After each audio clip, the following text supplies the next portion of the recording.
Just like in basketball, Tractor Supply knows that a winning season takes practice, teamwork, and a can-do attitude.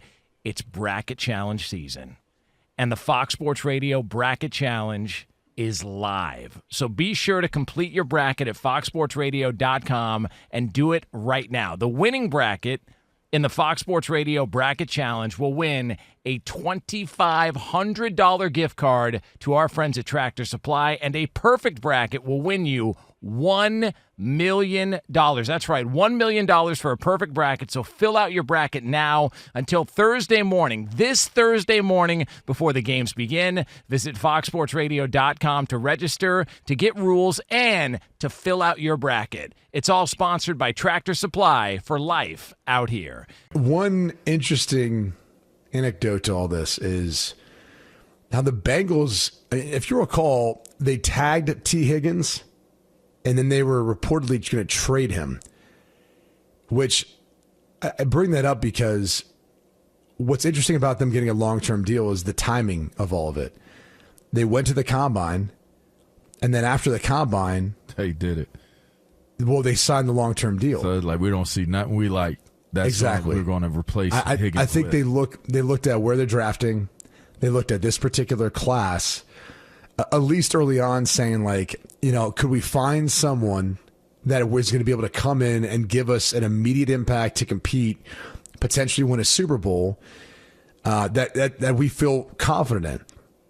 And obviously that wasn't really the case, and that's kind of been the conversation around the wide receiver position for this particular draft. It's not to take away from any of the players.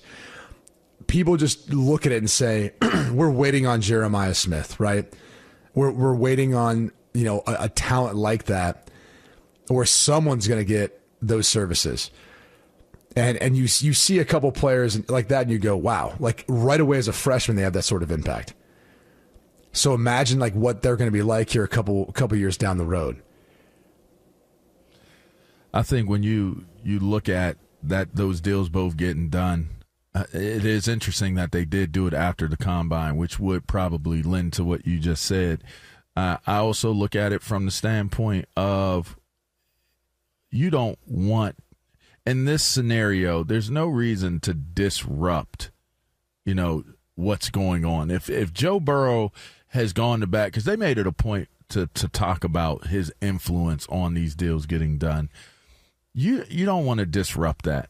So even if there was a receiver that could replace the presence or the production that T. Higgins was bringing to the table, if Joe Burrow is really, really adamant about the idea of keeping these two together for what it is they're trying to get done on the offensive side of the ball, I mean, that's a really big decision that front office has to make. Are you going to put yourself in a position where Joe Burrow is looking at you guys like, y'all don't want to win?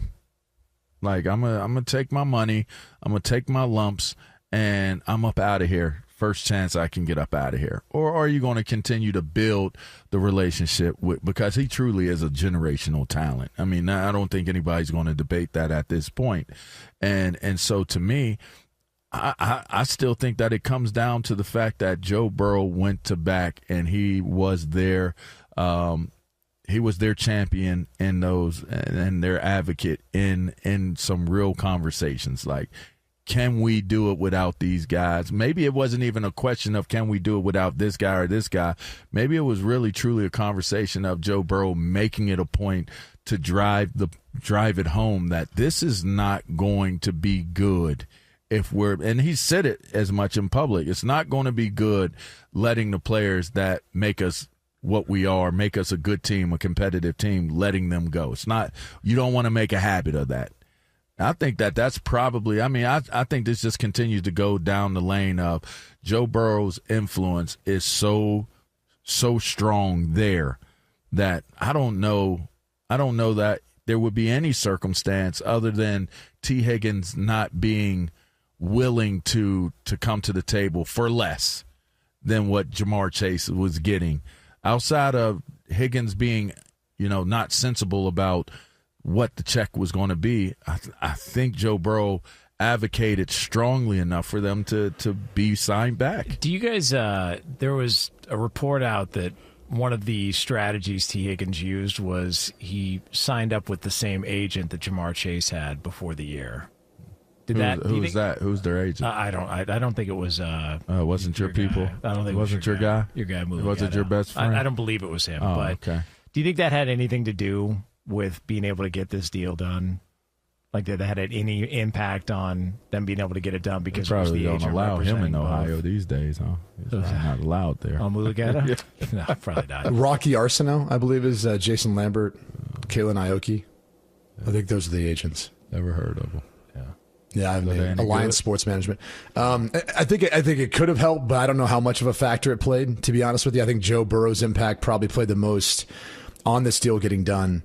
And I mean, there should be some client confidentiality between the two. I mean, it always helps when, that agent knows exactly what Jamar Chase is getting. But if we're being honest with ourselves, I don't think there's a world in which T. Higgins thought he was going to get paid the same as Jamar Chase. There's just not. I mean, you can't look at his career and compare it to Jamar Chase and in any singular year think that he's been more productive or a better wide receiver. So, look, that agency might have a great relationship or a good relationship with the Bengals, which helps. And obviously, it's, if T. Higgins wants to stay and play with Joe Burrow and stay in Cincinnati and keep playing with Jamar Chase, it makes it a little easier then because you've got an agent who's working on both receivers and trying to figure out a way of keeping them there. And I think for the long term, for that agency and those receivers, it helps to be having a quarterback like Joe Burrow because they can get another bite at the apple here probably in 3 years with a year left on each one of these deals. And if they won a Super Bowl by then, I'm sure the Bengals are going to feel motivated to want to run it back and keep signing these guys and keeping them if they're still playing at a high level. So, it probably helped in some ways. At the end of the day, I think the Bengals wanted to please Joe Burrow. And they wanted to make sure that they could stay in this opportunity to have both these players and really a 1A, 1B, right? Because T. Higgins could be a 1 somewhere else maybe. But having these two in particular puts a lot of pressure on opposing defenses and in particular Kansas City. Because that is the team you have to get by. And if you don't have the horses to outscore them, right? Like in the final moments of the game, to be able to go out in the field and say, no, if we have the ball last, we win this game. Because that's what this game has kind of become nowadays in the NFL. And in particular, if you're in the AFC.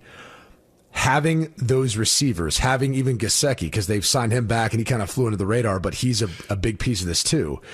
That puts so much pressure on everyone else to be able to keep pace with them in an offensive league. So they've prioritized Burrow and they've prioritized their offense and receivers in part because of the day and age that we're in. And you kind of keep going back to last year how bad that defense was. Well, look, Trey Hendrickson was great. He's been great the past couple of seasons, but it still really didn't have an impact at the end of the day on how poor their defense played. It's just Gesicki. I've been trying not to say it. Gesicki? Yeah, it's Gesicki. It's with a J. It's a G. Gesicki. It's like that's what I'm saying. Gesicki.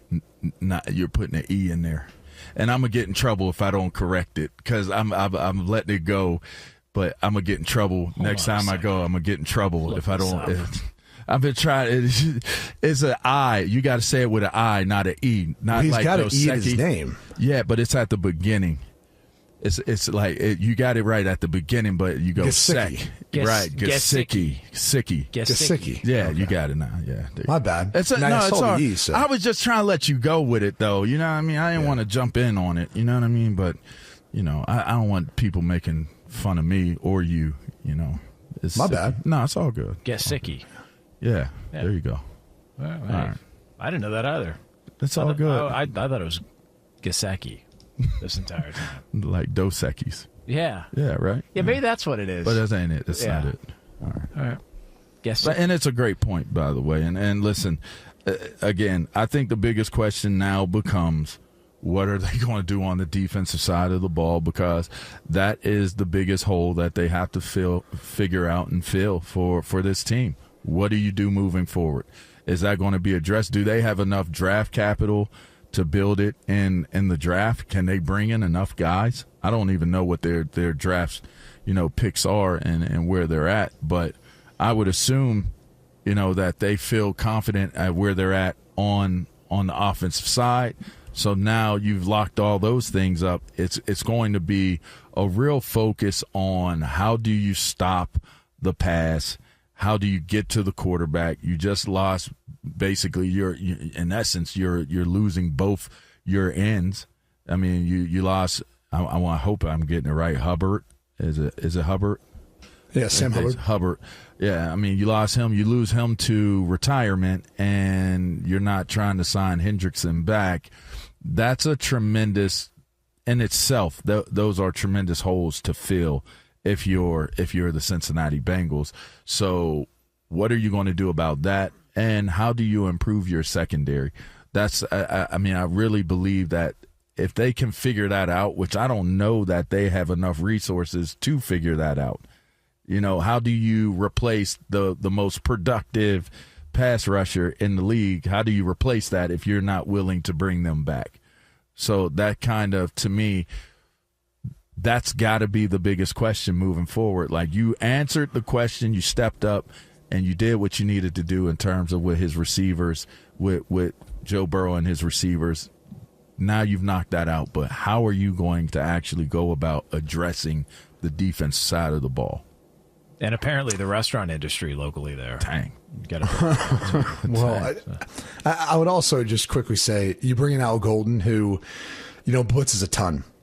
And again, not saying that replaces Trey Hendrickson and the ability for him to win one-on-ones and, isolate him or how teams have to game plan for him. But maybe some of the thought is a little bit that too, where you talk to Al Golden and they're like, well, we're going to be pressuring so much and putting so much pressure on them this way that if you're going to sacrifice someone, maybe it is sacrificing, that particular player. So you can appease Burrow, keep all the offensive talent there, and again, then go from there. But this is a huge moment for the Bengals organization, their ownership, because they haven't shelled out like this before in the past. And they are. And so the fan base should be excited about it. Burrow should be excited about it because he put a lot of pressure on them and they answered the call. And so now it's on him. They signed back Trey Hendrickson and they bring all these guys back after everything else that he was doing this offseason to motivate this ownership. They are now squarely doing exactly what he wanted. And so he's got to own up to his end of the bargain. And that's what's on the slate then if they can get this Hendrickson deal done.